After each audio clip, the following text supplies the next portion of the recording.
વાલા વિદ્યાર્થી ભાઈ બહેનો, ધોરણ 12 આંકડાશાસ્ત્રમાં પ્રકરણ નંબર 3 એની અંદર આપણે જે નિશ્ચયાંક અને એના આધારે જે નિયમ સંબંધ મોડેલની વિશ્વસનીયતા એની વાત એના દાખલાની વાત કરી રહ્યા છે. એમાં એક મોટો દાખલો લીધો એમાં કે નિયમ સંબંધ રેખા પણ મેળવવાની છે અને જો ગીચતા અહીંયા x એટલે વસ્તીની ગીચતા ચોરસ કિલોમીટર દીઠ માટેની છે એટલે ગીચતાને મેં x એકમ સંકેત આપ્યો અને એ ગીચતાના આધારે દર્દીની સંખ્યા રોગથી પીડાતા દર્દીની સંખ્યા એને y તરીકે એ દર 1000 બરાબર. હવે એ ગીચતા x નું માપ આપ્યું છે અને દર્દીની સંખ્યાનું અનુમાન એટલે બે જવાબ મેળવવાના. હવે આપણે સમજવાનું છે કે x ની કિંમતો ઉપરથી x નો સરવાળો કરીએ છીએ દરેકમાં એ રીતે આમાં પણ x ની કિંમત ઉપરથી x નો સરવાળો કરીશું બરાબર. તો 12000 14500 19000 17500 આ મોટી સંખ્યાઓ છે. આ બધાનો સરવાળો કરો એટલે સિગ્મા x મળશે બરાબર. તો એ બધાનો 12000 થી 16000 સુધીની બધી સંખ્યાનો સરવાળો કરીએ તો 92500 સરવાળો થાય છે. કેટલો સરવાળો થાય છે? 92500. હવે x ના સરવાળા ઉપરથી x નો મધ્ય હું અહીંયા શોધી કાઢું છું. x બાર બરાબર સિગ્મા x છેદમાં n. તો 92500 ભાગ્યા અવલોકનોની સંખ્યા 1 2 3 4 5 6 છે. તો 92500 ને 6 વડે ભાગીએ 92500 ભાગ્યા 6 કરીશું તો 15416.67 આવે છે. 15416.67 x નો મધ્યક મળ્યો. આવી રીતે y નો સરવાળો 80 60 90 80 40 30 આ બધા y અવલોકનોનો સરવાળો કરીએ તો એ સરવાળો એ 380 આવ્યો. કેટલો સરવાળો આવશે? 380. હવે એના ઉપરથી y નો મધ્યક શોધી કાઢીએ. y બાર તો સિગ્મા y ભાગ્યા n. તો y નો સરવાળો આવ્યો 380 ભાગ્યા 6. 380 ના આપણે 6 વડે ભાગીએ 380 ભાગ્યા 6 કરીએ તો 63.33 જવાબ આવે છે. કેટલા? 63.33. y બાર ને x બાર મેળવી લીધા. હવે એના ઉપરથી આપણે જો અહીંયા આગળ x અને y એ બંને મોટી કિંમતો છે એટલે આપણે એને રૂપાંતરિત કરીએ x ચલને u ચલમાં. તો u ચલમાં રૂપાંતરિત કરવા માટે x માંથી 15000 બાદ કરી 500 વડે ભાગીએ છીએ બરાબર. ધ્યાન રાખો કેટલા? x માંથી 15000 બાદ કરી 500 વડે ભાગીએ છીએ એટલે અહીંયા આગળ x ઓછા a એટલે એ હું લખી રાખું છું જરૂર પડે આપણે 15000 અને cx 500 કહેવાશે. એટલે x ની કિંમતોમાંથી 15000 બાદ કરી અને 500 વડે ભાગીએ એટલે પહેલી કિંમત મેળવીએ u ની. એ ગણતરી અહીંયા બતાવું છું કે રીતે બધા માટે અહીંયા u ની કિંમતો મેળવીશું. તો પહેલી x ની કિંમત છે આ સૂત્રમાં x - 15000 ભાગ્યા 500. તો x તરીકે આપણી પાસે જે 12000 ઓછા 15000 ભાગ્યા 500. શું કરીશું? 12000 માંથી 15000 બાદ કરશો અને 500 વડે ભાગશો. 12000 માંથી 15000 જશે એટલે 15 માંથી 12 બાદ કરીએ તો 3000 પણ માઈનસમાં ભાગ્યા 500 તો શું થશે 6 આવશે -6 કેટલા આવશે -6 એટલે -6 આવ્યા। આવી રીતે યુની બીજી કિંમત પણ મેળવાય 14500 માંથી 500 બાદ કરશો બરાબર અરે 15000 તો -500 ભાગ્યા 500 તો -1 આવશે બરાબર। તો આવી રીતના આપણે બધી કિંમતો મેળવવાની તો 19000 માંથી 15000 બાદ કરશો તો 4000 ભાગ્યા 500 એટલે 8000 આવશે બરાબર। એવી રીતે 17500 માંથી 15000 બાદ કરશો તો 2500 આવશે એને 500 વડે ભાગશો એટલે 5 આવશે 2500 ભાગ્યા બરાબર। એવી રીતે આમાં -3 આવશે ગણતરી કરશો આ પ્રમાણે મેં બતાવી એ રીતે પછી આમાં 2 આવશે। હવે આ બધા u નો સરવાળો કરી દેવાનો તમારે સિગ્મા u કહેવાશે એને શું કહેવાશે સિગ્મા u। તો 8 ને 5 13 ને 2 15 15 પ્લસ આ માઈનસમાં 10 આય તો 15 માંથી 10 બાદ કરશો તો 5 આવશે બરાબર। એટલે સિગ્મા u નો સરવાળો 5 આવી ગયો।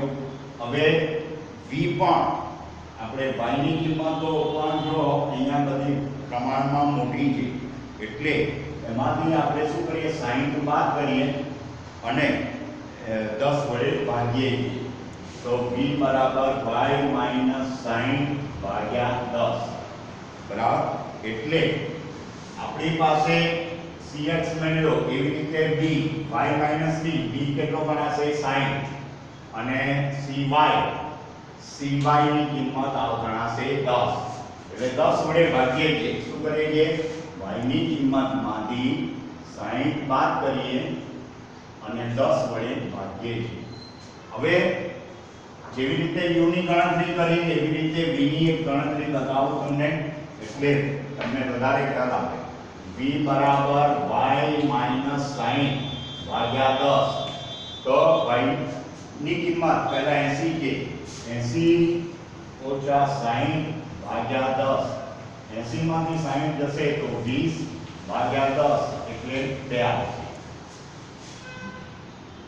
એવી રીતે 60 માંથી 60 બાદ કરશો તો 0 90 માંથી 60 બાદ કરશો તો 30 ભાગ્યા 10 3 80 માંથી 60 બાદ કરશો તો 20 ભાગ્યા 10 2 40 માંથી 60 બાદ કરશો -20 ભાગ્યા 10 -2 30 માંથી 60 બાદ કરશો -30 ભાગ્યા 10 તો -3 તો 2 3 2 આ રીતે કિંમતો આવી 2 0 3 2 -2 -3 આ બધાનો સરવાળો કરી દઈએ આપણે આ બધાનો સરવાળો તો આ 2 -2 તો ઉડી ગયા 3 -3 એટલે રહ્યું શું 2 એટલે સિગ્મા b આપણો કેટલો કહેવાશે 2। હવે u અને v જો x અને y કેટલા મોટા હતા અને u અને v નાના સ્વરૂપમાં થઈ ગયા। હવે તમે કેલ્ક્યુલેટરથી xy ની રીતે પણ કરી શકાય પણ શું છે કે અહીંયા મોટી સંખ્યા છે એટલે એક શૂન્ય વધારે કે તો કાં તો ઘટાડી દો એવું પણ એટલે બહુ જ ચોકસાઈ રાખવી પડે બરાબર કાળજી લેવી પડે।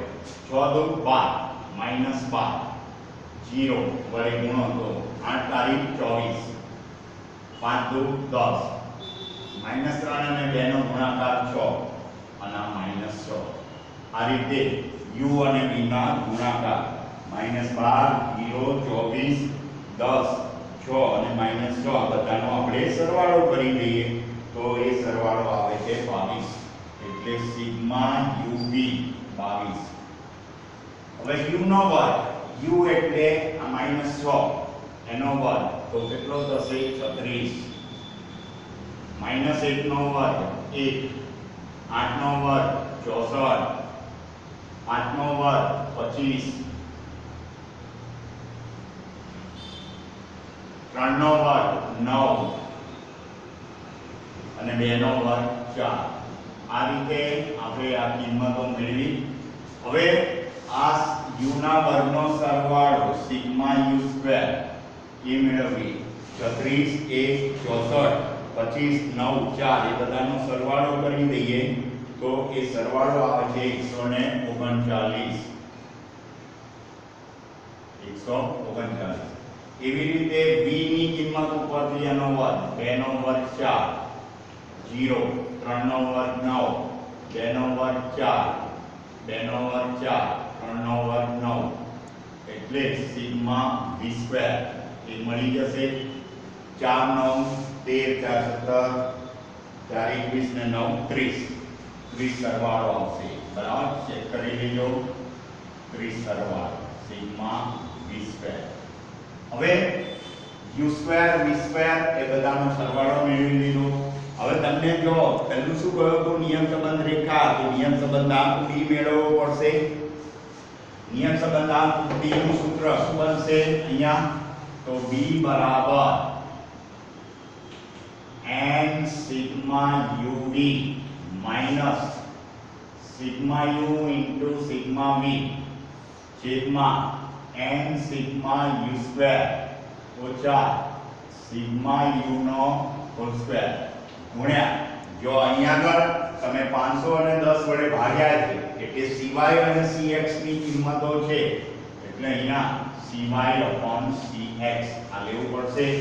और n આપણી પાસે હતા n 6 અવલોકનો આપ્યા છે બરાબર તો n બરાબર 6 સિગ્મા uv 22 છે આપણી પાસે બરાબર એ સરવાળો u અને v ના ગુણાકારનો 22 હતો ઓછા સિગ્મા u 5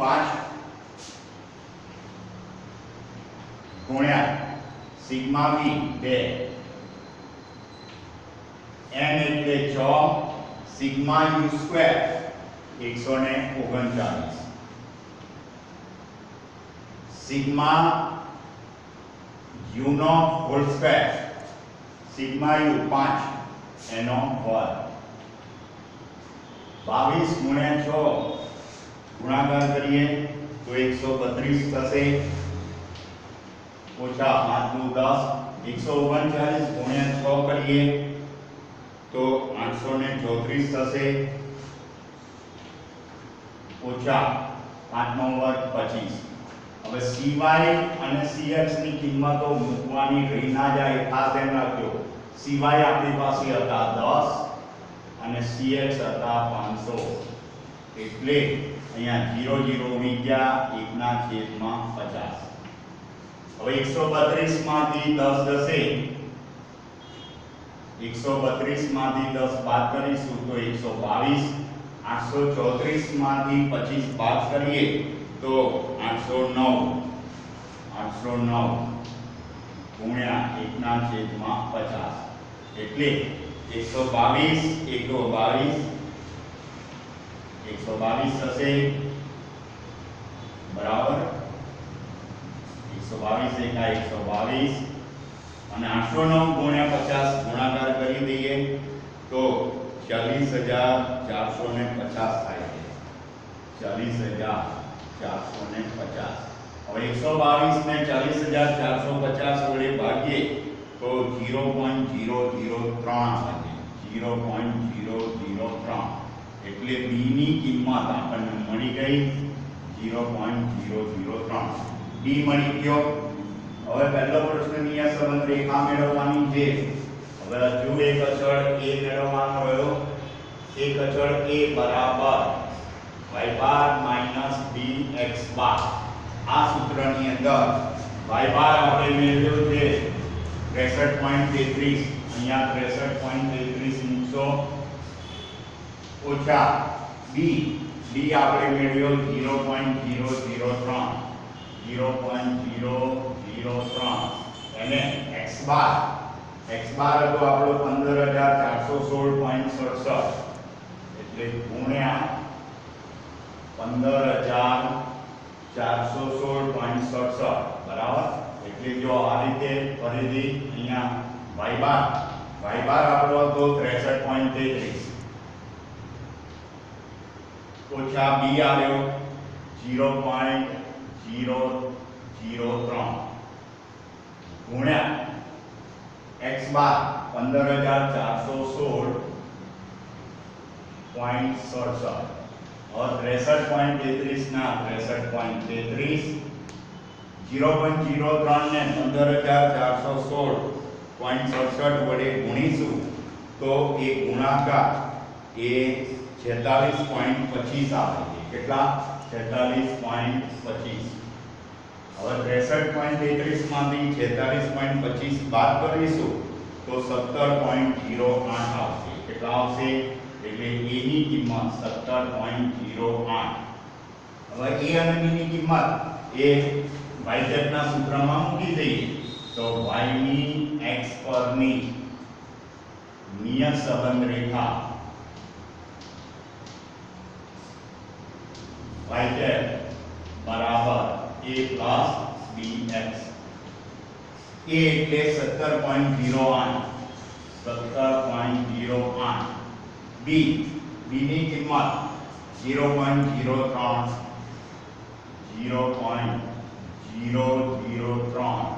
x બરાબર. આ શું થયું? તમારે નિયત સંબંધ રેખા મળી ગઈ. બરાબર. હવે એની અંદર તમને એવું કહ્યું છે કે જો ગીચતા 15000 હોય એટલે આપણો એક પ્રશ્નનો જવાબ વસ્તીની ગીચતા 15000 ત્યારે એનું અનુમાન કરવાનું. એટલે અહીંયા x ની જગ્યાએ કેટલા મૂકી દેવાના? 15000. બરાબર. તો x બરાબર 15000 મૂકતા એટલે બીજો જવાબ મળી જાય. તો y બરાબર 17.08 વત્તા 0.003 ગુણ્યા 15000 તો 17.08. 15000 ને 0.03 વડે ગુણીશું તો એ જવાબ બરાબર 45 આવશે. કેટલા આવશે? 45. એટલે 45 અને 17.08 નો સરવાળો કરી દઈશું એટલે 62.08. એટલે આપણે જવાબ એવો લખીશું કે જ્યારે વસ્તીની ગીચતા એટલે શહેરની ગીચતા 15000 હોય તો તેમાં દર્દથી પીડાતા દર્દીઓની અનુમાનિત સંખ્યા, હવે વ્યક્તિની સંખ્યા જે અપૂર્ણાંકમાં ન લખાય એટલે પૂર્ણાંકમાં કેટલી લખી દેવાની? 62. હવે આના ઉપરથી બીજો એક પ્રશ્ન પણ તમને પૂછેલો, નિયત સંબંધ મોડેલની વિશ્વસનીયતા ચકાસો. એટલે આપણે શું કરવું પડે કે r² શોધવું પડે. બરાબર. તો એ બતાવી દઉં r² કઈ રીતે શોધવાનો. બરાબર. તો r² નું સૂત્ર નિયત શોધી કાઢવાનું અને એ જે જવાબ આવે એ r² બરાબર સ્મોલ r નો વર્ગ. હવે r એટલે શું થશે? n sigma uv minus sigma u into sigma v વર્ગમૂળમાં n સિગ્મા u² ઓછા સિગ્મા u નો વર્ગ. બીજા વર્ગમૂળમાં n સિગ્મા v² ઓછા સિગ્મા v નો વર્ગ. બરાબર. અને એનો પણ વર્ગ. હવે એની અંદર n ની કિંમત આપણે 6 મૂકીએ. 6 સિગ્મા uv 22 છે. સિગ્મા u આપણો તો 5, સિગ્મા v હતા 2 છેદમાં. બરાબર. છેદમાં શું થશે? એટલે આ એનો વર્ગ અંશ છેદને છૂટા પાડી દઈએ. હવે અહીંયા વર્ગમૂળનો વર્ગ એ કરીશું. બરાબર. એટલે શું થશે? n એટલે 6 ગુણ્યા સિગ્મા u² તો 139 ઓછા સિગ્મા u નો વર્ગ એટલે 5 નો વર્ગ. બરાબર. 5 નો વર્ગ. બીજા કૌંસમાં કારણ કે વર્ગમૂળનો વર્ગ એટલે વર્ગમૂળ નીકળી જશે આ. હવે n એટલે 6 સિગ્મા v² આપણા હતા 30 અને સિગ્મા v નો વર્ગ સિગ્મા v કેટલો છે? તો 2 તો 2 નો વર્ગ. બરાબર. તો આ રીતે એમાં થશે. હવે 22 ગુણ્યા 6 કરશો તો 132. બરાબર. 132 માંથી 10 હશે એટલે 122. શું થશે? 122 નો વર્ગ. નીચે 139 ગુણ્યા 6 કરશો અને 5 નો વર્ગ 25 બાદ કરશો તો આનો જવાબ આવશે 809. હવે 30 અંક 180 માંથી 2 નો વર્ગ 4 બાદ કરશો તો 176 આવશે. બરાબર. હવે 122 નો વર્ગ 14884 આવે છે. 14884. હવે 809 અને 176 એ બેનો ગુણાકાર કરીએ તો 1,42,384 આવે. 1,42,384. આ બેનો ભાગાકાર કરશો તો 0.1045. 0.1045 એટલે r² બરાબર 0.10. હવે નિશ્ચયાંક એ 0.10 આવે એટલે 0 ની નજીકમાં છે એટલે નિયત સંબંધ મોડેલ એ વિશ્વસનીય નથી એમ કહેવાશે. એટલે આના પરથી તમે આટલું નક્કી કરી શકો કે 0 ની નજીકમાં છે એટલે નિયત સંબંધ મોડેલની ધારણા યોગ્ય નથી. તો ફરીનો બીજા ટૂંકા દાખલા એ ફરીના ભાગમાં ગણાવીશું. Thank you.